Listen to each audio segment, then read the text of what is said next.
நாட்டுக்காக உழைப்பதற்கே அண்ணா பிறந்தார்.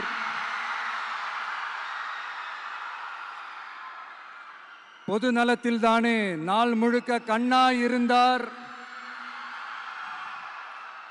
அப்படின்ட்டு எம்ஜிஆர் அவர்கள் ஒரு பாட்டு ஒன்று பாடியிருக்கிறாங்க, கேட்டிருப்பீங்க. அப்படிப்பட்ட நம்ம காஞ்சி தலைவர் அறிஞர் அண்ணா அவர்கள் பிறந்த மாவட்டம் தான் இந்த காஞ்சிபுரம் மாவட்டம்.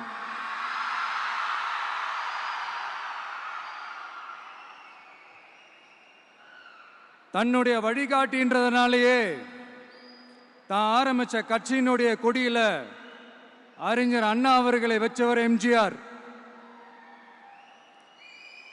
ஆனா அறிஞர் அண்ணா அவர்கள் ஆரம்பிச்ச அந்த கட்சியை அதுக்கப்புறம் கைப்பற்றினவங்க என்னெல்லாம் பண்றாங்கன்னு நான் சொல்லிதான் உங்களுக்கு தெரியணுமா என்ன? மக்களே, உங்களுக்கு தான் அது நல்லா தெரியுமே.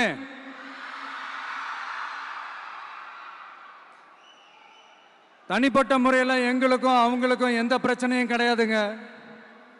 எந்த வாய்க்கா வரப்பு தகராறுலாம் எதுவுமே கிடையாதுங்க.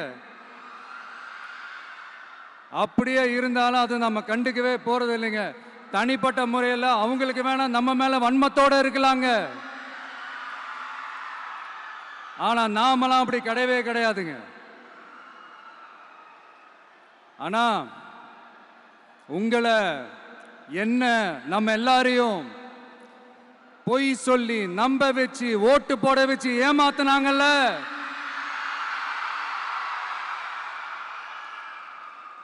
அப்படி ஏமாத்தி ஆட்சிக்கு வந்து நல்லது செய்யற மாதிரி நடிக்கிறாங்கல்ல, நாடகம் ஆடுறாங்கல்ல, அவங்கள எப்படி நம்ம கேள்வி கேட்காம இருக்க முடியும்? அதனால அவங்கள நம்ம கேள்வி கேட்காம விட போறதே இல்லை.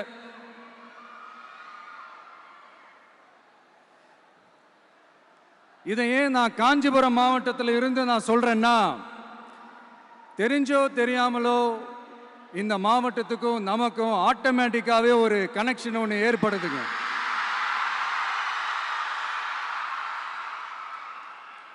ஏன்னா நம்மளுடைய முதல் கள பயணத்தை தொடங்கினதே பரந்தூர்ல இருந்து தான். பரந்தூருக்கு போய் அந்த மண்ணில் நின்று அந்த மக்களுக்காக கேள்வி கேட்டதும் இதே அண்ணா அவர்கள் பிறந்த காஞ்சிபுரம் மாவட்டம் தான். இன்னைக்கு ஒரு பெரிய மனவேதனைக்கு அப்புறம் இந்த மக்கள் சந்திப்பு நிகழ்ச்சிக்கு வந்திருக்கிறதும் அதே அண்ணா அவர்கள் பிறந்த காஞ்சிபுரம் மாவட்டம் தான்.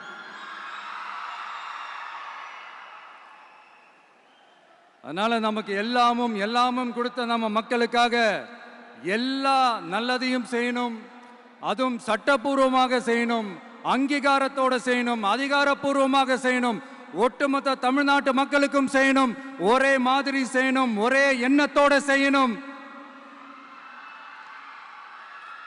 அந்த ஒரே லட்சியத்தோட தான் நாம் அரசியலுக்கே வந்திருக்கிறோம். அதனாலதான் மக்களிடம் செல் அப்படின்னு சொன்ன அண்ணாவை கையில் எடுத்தோம். அவங்க சொன்ன மாதிரி மக்களை நோக்கி போறோம். ஆனா மக்களிடம் செல்னு சொன்ன அண்ணாவை மறந்தது யாரு?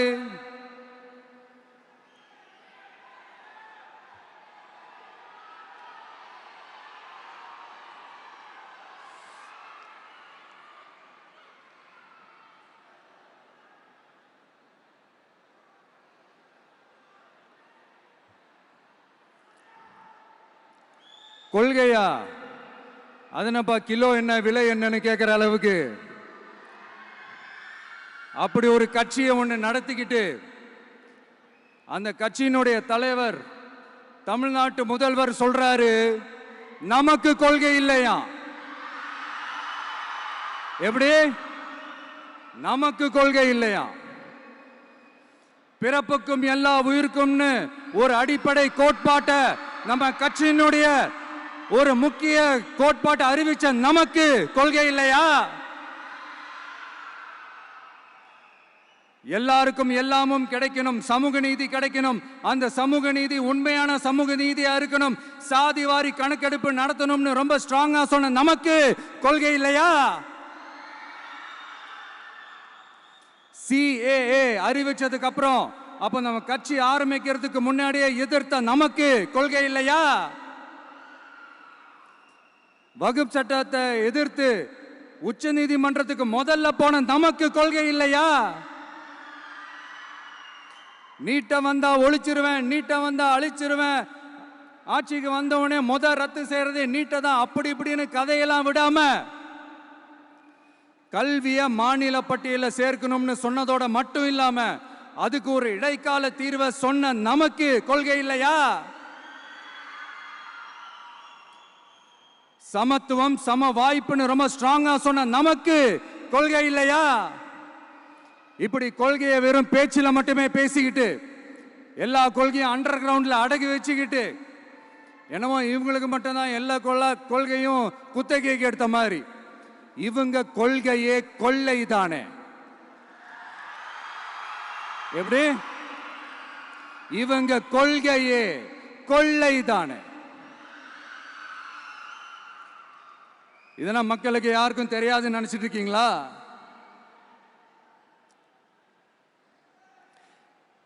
எங்க கட்சி ஒன்றும் சங்கரமடம் இல்லைன்னு சொன்னது யாரு? யார் சொன்னாங்க? ஏன் சொன்னாங்க? எதுக்கு சொன்னாங்க? இப்போ உங்க கட்சியில என்ன நடந்துகிட்டு இருக்குது அதையும் கொஞ்சம் யோசிச்சு பாருங்க, இதையும் கொஞ்சம் யோசிச்சு பாருங்க. அதனால பாப்பா, பவள விழா பாப்பா,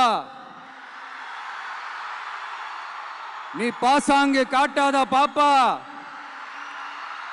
நீ நல்லவர்கள் போல் நடிப்பதை பார்த்து நாடே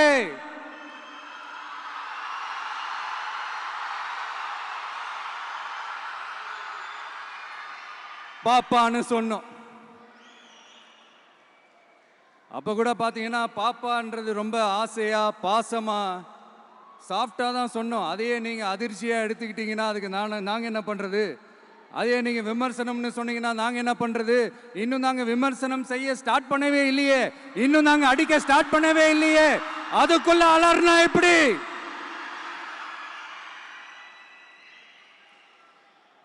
அதனால உங்க அரசவை புலவர்கள் யாராவது இருந்தாங்கன்னா கர்ச்சீஃப் எடுத்து அவங்க கண்ணீரை துடைத்து விடுங்கள். சரி, அது அவங்க பிரச்சனை, அவங்க பார்த்துக்கிட்டோம். நமக்கு எப்பவுமே மக்கள் தாங்க, மக்களுடைய பிரச்சனையை பத்தி பேசுறது தான். இன்னைக்கு நம்ம காஞ்சிபுரம் மாவட்டத்துக்கு வந்திருக்கிறோம். இங்க மக்கள் ஃபேஸ் பண்ற அந்த பிரச்சனையை பத்தி நம்ம பேசி ஆகணும்.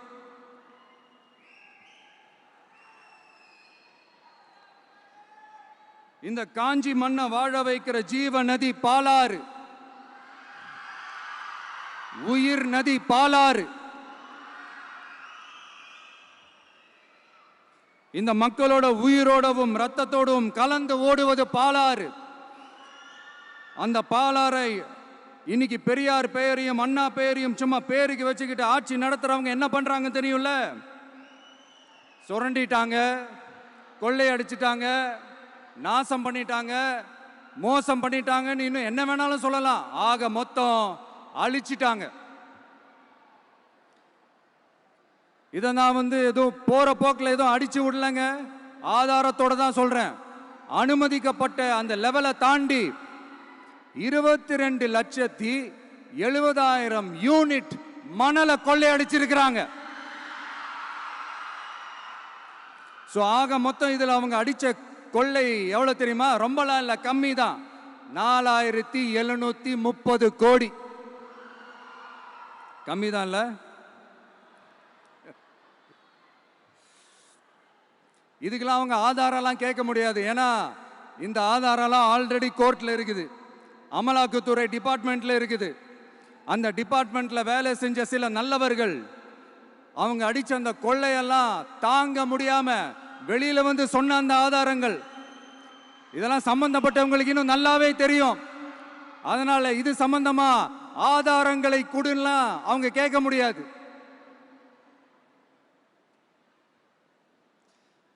மணலை கொள்ளையடிச்சா நீர்நிலைகள் அழியும், ஏரி குளம் கண்மா எல்லாம் அழியும்.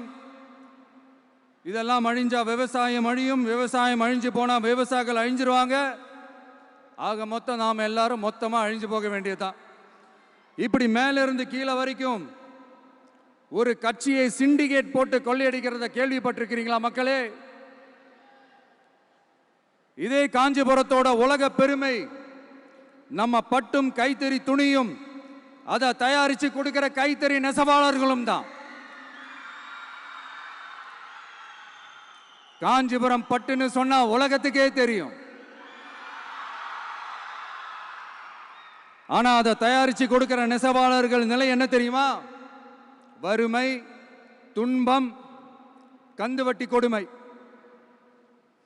பட்டு கைத்தறிக்கு கூட்டுறவு சங்கங்கள் இருக்கு, பருத்தி கைத்தறிக்கும் கூட்டுறவு சங்கங்கள் இருக்கு. சுமார் 40,000 பேர் அதில் உறுப்பினர்களா இருக்கிறாங்க. அது போக சாய தொழில், தறிப்பட்டறை தொழில் இதை நம்பி 40,000 குடும்பங்கள் இருக்கு. ஆனா அவங்களோட ஒரு நாள் கூலி எவ்வளவு தெரியுமா? வெறும் 500 ரூபா தான். அதை கொஞ்சம் அதிகப்படுத்தி கொடுங்கன்னு போராடி போராடி பார்த்து ஒன்றும் நடக்கல. இதோட அவங்க கஷ்டம் முடிஞ்சுதா? வடகிழக்கு பருவமழை அந்த 500 ரூபா கூலிக்கு வேட்டு வச்சிடுச்சு. எப்படி விவசாயிகள் டெல்டா மாவட்டங்களில் மழையால பாதிக்கப்பட்டாங்களோ, அவங்கள கண்டுக்காம எப்படி இந்த அரசாங்கம் கைவிட்டுடுச்சோ, அதே மாதிரி தான் நம்ம கைத்தறி நெசவாளர்களும் மழையால பாதிக்கப்பட்டிருக்கிறாங்க.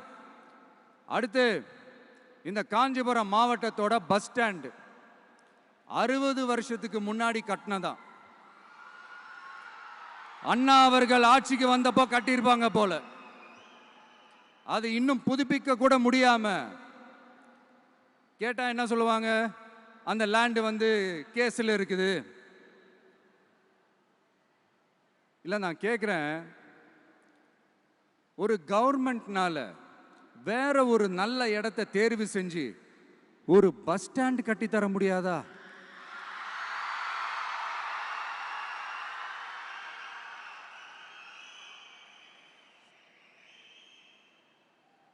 பிரச்சனை என்ன தெரியுமாங்க? அவங்களுக்கு மக்களை பத்தி யோசிக்கிறதுக்கே நேரம் இல்லை. அதுதான் பிரச்சனை.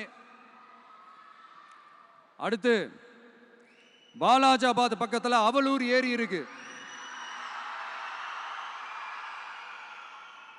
அது பாலாற்றை விட உயரமா இருக்கு. அதனால என்ன ஆகுதுன்னா, ஆத்து தண்ணி ஏரிக்கு போக முடியாம போயிடுது. அதை சரி பண்ணி அந்த இடத்துல ஒரு தடுப்பணையை கட்டினா ஏரி நிறைய தண்ணி நிற்கும்.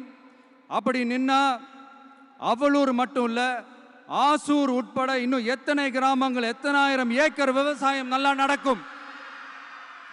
இதுக்கு இன்னும் எத்தனை வருஷம் மக்கள் கோரிக்கை கொடுக்கணும், மக்கள் போராடணும்.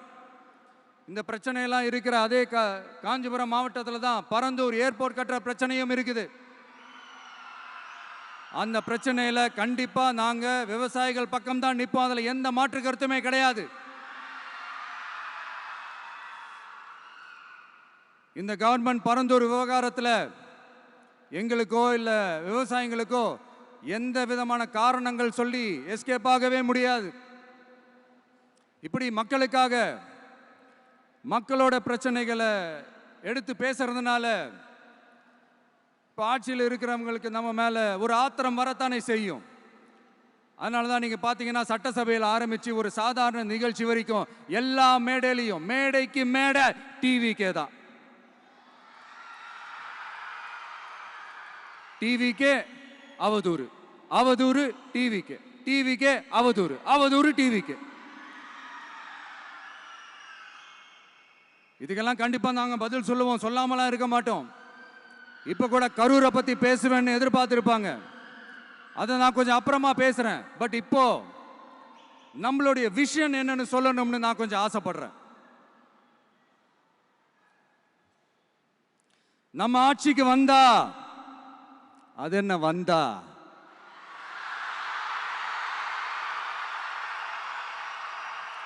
வருவோம். மக்கள் கண்டிப்பா நம்மளை வர வைப்பாங்க. மக்களுக்கான ஆட்சியை மக்களே விரும்பி வர வைக்கத்தானே செய்வாங்க. அப்படி மக்களால் அமைக்கப்பட போற நம் ஆட்சியில நம்ம என்ன செய்ய போகிறோன்றது அதுக்கான அந்த தேர்தல் அறிக்கையில் அதுக்கான விளக்கத்தை டெஃபினட்டாக கொடுப்போம். பட் அதுக்கு முன்னாடி ஒரு சின்னதாக லைட்டாக நான் கொஞ்சம் அதை சொல்லணும்னு ஆசைப்படுறேன். எல்லாருக்கும் நிரந்தரமான வீடு இருக்கணும்.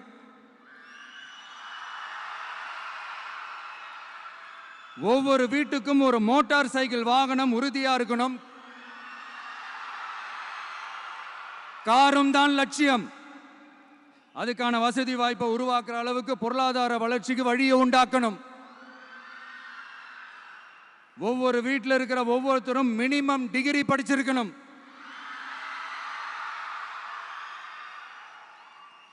ஒவ்வொரு வீட்லையும் குறைந்தபட்சம் ஒருத்தருக்கு நிரந்தர வருமானம் கிடைக்கணும். அதுக்கான வேலை வாய்ப்பை உருவாக்கணும். அதுக்கு தகுந்த மாதிரி கல்வியில பாடத்திட்டத்தில் சீர்திருத்தம் செய்யணும். கவர்மெண்ட் ஹாஸ்பிட்டல்ஸுக்கு மக்கள் எல்லாரும் பயம் இல்லாம நம்பி போற மாதிரி மாத்தணும். பருவமழை காலத்தில் ஏற்படுற வெள்ளத்தால ஊரும் சரி மக்களும் சரி விவசாயமும் சரி பாதிக்கப்படாம இருக்கணும். அதுக்கு 4000 கோடி திட்டம்னு ஒரு உருட்டுனாங்களே, அந்த மாதிரிலாம் எதுவும் இல்லாம உண்மையான ஒரு பாதுகாப்பு திட்டத்தை உருவாக்கணும்.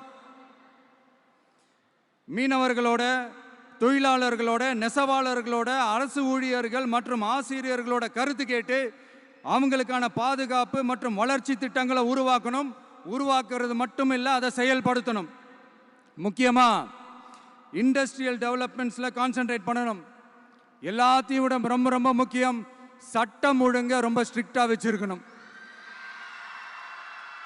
நம்மளுடைய அம்மா, அக்கா, தங்கச்சிகள், அவங்களுடைய பிள்ளைகள், குழந்தைகள் எல்லாருக்கும் பாதுகாப்பை, அதுவும் உண்மையான ஸ்ட்ராங்கான பவர்ஃபுல்லான பாதுகாப்பை உண்டாக்கணும். அண்ணா யூனிவர்சிட்டியில் நடந்த அந்த பெண்ணுக்கு நடந்த அந்த பிரச்சனை மாதிரியோ, இல்ல கோவையில் நடந்த அந்த கல்லூரி பெண்ணுக்கு நடந்த பிரச்சனை மாதிரியோ அதெல்லாம் நடக்க விடவே கூடாது. நம்ம வீட்டு பெண்கள் ஸ்ட்ராங்கா, பயமே இல்லாம தைரியமா இருக்கணும்.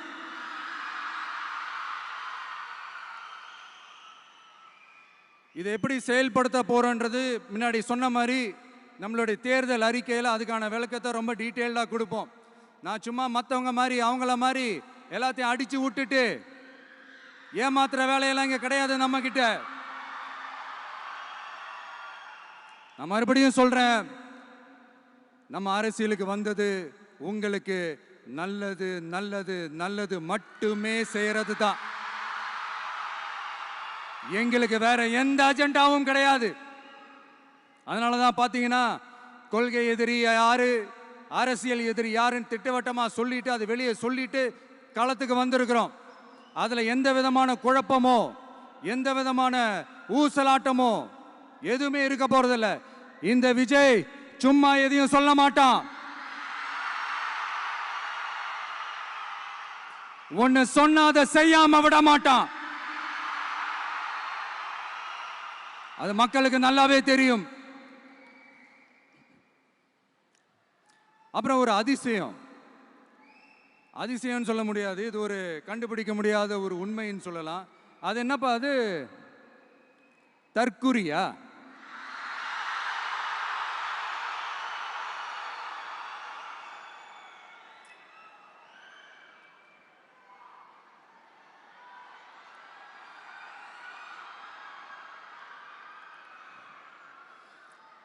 நம்ம டிவிகேக்கு சப்போர்ட் பண்ற கோடிக்கணக்கான லட்சக்கணக்கான மக்கள், நம்மளுடைய நண்பிகள், நம்மளுடைய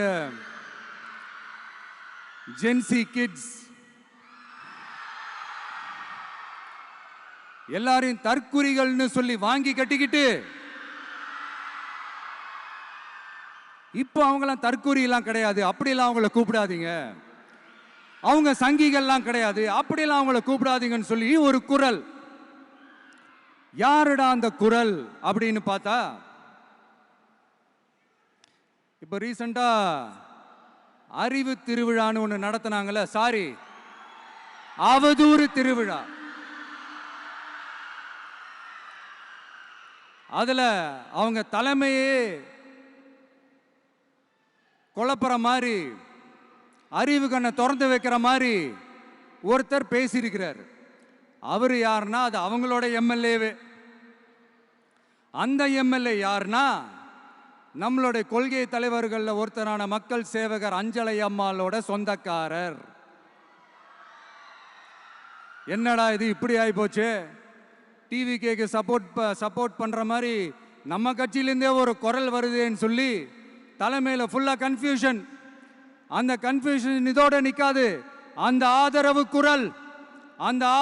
குரல் ஒரு வீடு விடாம, ஒரு இடம் விடாம, எல்லா இடத்துலையும், எல்லா வீட்லையும் இன்னும் பலமா எதிரொலிக்குதான் இல்லையான்னு பாருங்க. சும்மா பிளாஸ்ட் தான்.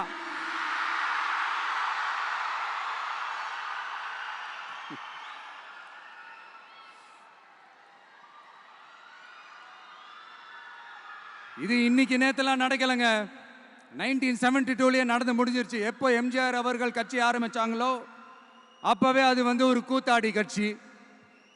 எப்போ எம்ஜிஆர் அவர்களுக்கு பின்னாடி அத்தனை மக்கள் திரண்டு நின்னாங்களோ அப்பவே அது ஒரு கூத்தாடி கும்பல்.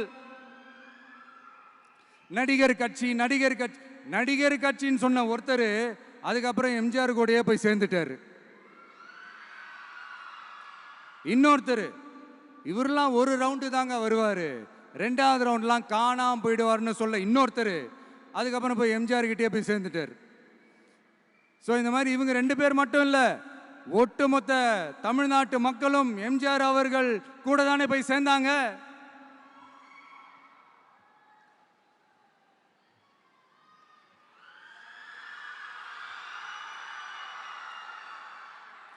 அதனால இது வரலாறு. இந்த வரலாறு நம்மளை விட அவங்களுக்கு இன்னும் நல்லாவே தெரியும். அதனால தான் பார்த்தீங்கன்னா 53 வருஷமா அதே கதறல்கள். கூத்தாடி கூட்டம், நடிகர் கட்சி, நடிகர் கூட்டம், இப்படி. மர்மயோகின்ற ஒரு படத்தில் அவருடைய கேரக்டர் பேர் கரிகாலன். அதில் ஒரு சூப்பர் டயலாக் ஒன்று சொல்லியிருப்பார். குறி வைத்தால் தவற மாட்டேன், தவறுமானால் குறியே வைக்க மாட்டேன்.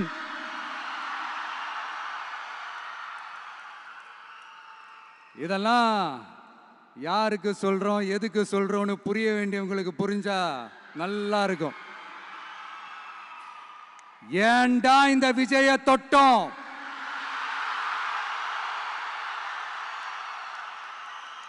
ஏண்டா விஜய் கூட இருக்கிற அந்த மக்களை தொட்டோம்? நினைச்சு ஃபீல் பண்ண போறீங்க.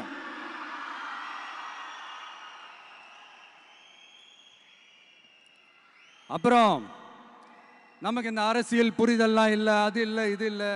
அப்புறம் நான் கேட்குறேன், மக்கள் எல்லாரும் உங்களுக்கு தற்குறிகளா?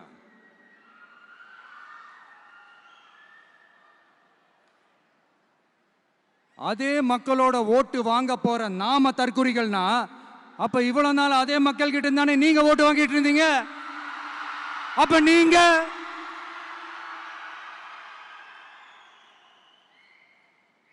அந்த மக்களுக்கு நீங்க காட்டுற மரியாதையும் நன்றியும் இதுதானா?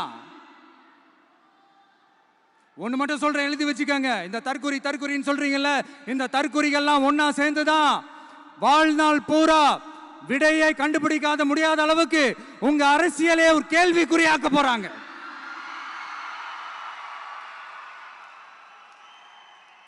இவங்கெல்லாம் யாரும் இங்க தற்குறிகள்லாம் கிடையாது. இவங்க எல்லாரும் தமிழ்நாட்டு அரசியலோட ஆச்சரியக்குறி.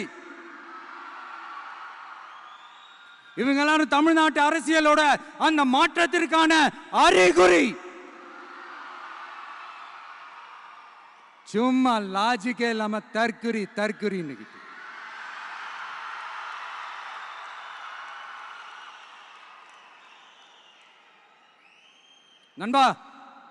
நண்பி,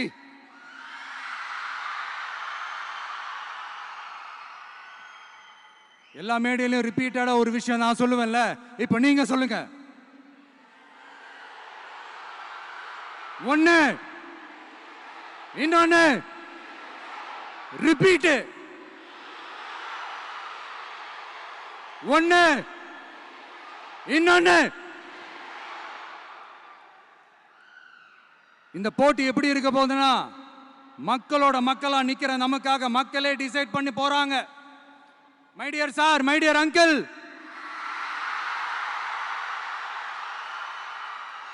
ஆல்ரெடி டிசைட் பண்ணியாச்சு. கான்பிடென்டா இருக்க மக்களே, நல்லதே நடக்கும், வெற்றி நிச்சயம். மீண்டும் சந்திக்கும் வரை நன்றி, வணக்கம்.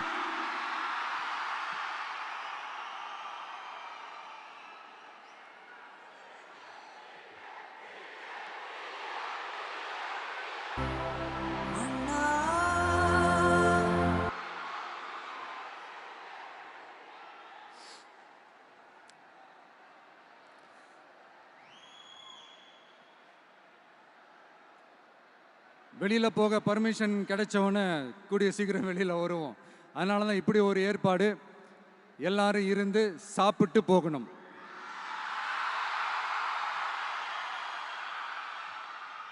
நன்றி, வணக்கம். சொல்ல மறந்துட்டேன், என் நெஞ்சில் குடியிருக்கும்